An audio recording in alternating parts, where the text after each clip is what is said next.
ఆంధ్రప్రదేశ్ రాష్ట్రంలో కూటమి government form అయిన తర్వాత రాష్ట్రం మొత్తం కూడా మత్తులో చిత్తవుతా ఉంది. ప్రజల ప్రాణాలను పణంగా పెట్టి కల్తీ మద్యం ఏ విధంగా తయారు చేస్తున్నారో మీరు ఇటీవల కాలంలో చూశారు.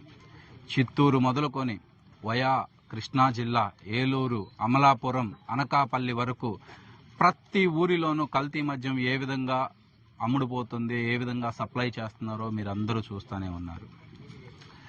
దీనికి మెయిన్ కారణం ఎవరు, ఎందుకు అనేది ఒక్కసారి జనాన్ని ఆలోచించాలని నేను మనస్ఫూర్తిగా కోరుకుంటున్నాను. ఎందుకంటే ఒక హత్య చేసిన వాడికన్నా హత్య చేయించిన వాడిదే చాలా పాపం. ప్రతి ఊరిలోనూ ప్రతి మండలంలోనూ వైన్స్ షాప్ టెండర్లో ఎవరైతే పార్టిసిపేట్ చేసి దక్కించుకున్నారో వాళ్ళని బెదిరించి ప్రతి మండలంలో కూడా మాకు 30% వాటాలు కావాలి, మాకు 50% వాటాలు కావాలి, లేదా మీరు వదిలేసిపోతే మీకు ఇంత డబ్బులు ఇస్తాము అని బెదిరించి రాష్ట్రం మొత్తంలో ఉన్నటువంటి ప్రతి వైన్ షాప్ని కూడా కూటమి ప్రభుత్వంలో ఉన్నటువంటి 164 మంది ఎమ్మెల్యేలు కూడా ఏ విధంగా పంచుకున్నారో మీరు అందరూ చూశారు.